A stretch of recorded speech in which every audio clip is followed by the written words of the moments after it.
Vols veure les festes amb els ulls d'una xiqueta? Vols viure unes festes diferents? Si és així, para l'orella i escolta aquesta història. Pego celebra les festes de moros i cristians. La filà de la gamba musa es disposa a arrencar la diana i 4 xiquets, vestits de la gamba, observen emocionats com alcen els trabucs al fort del pasdoble.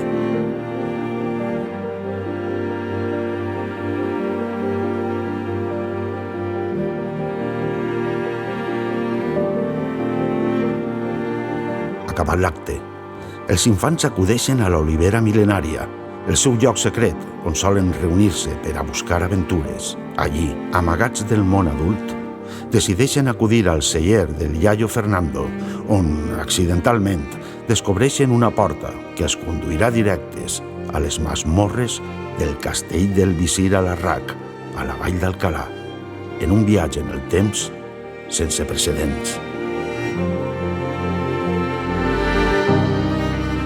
D'aquesta manera, els 4 joves de la gamba passaran a formar part de l'exèrcit de la mitja lluna que defèn el seu territori contra els invasors cristians de la Creu, capitanejats pel tirà Jaume I, per a tindre un paper rellevant en aquesta guerra.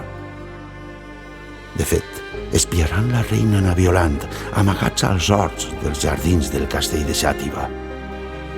Participaran als recitals poètics celebrats cada nit al castell d'Alarraq. Aprendran l'art de la falconeria. Seran testimonis del pacte del Pouet.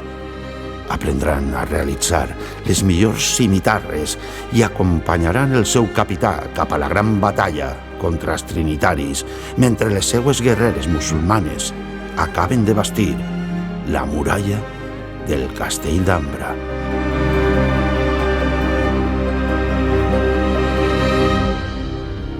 Acabada l'aventura, tornaran de nou a Pego, havent viscut l'epopeia que donarà origen a les actuals festes de moros i cristians.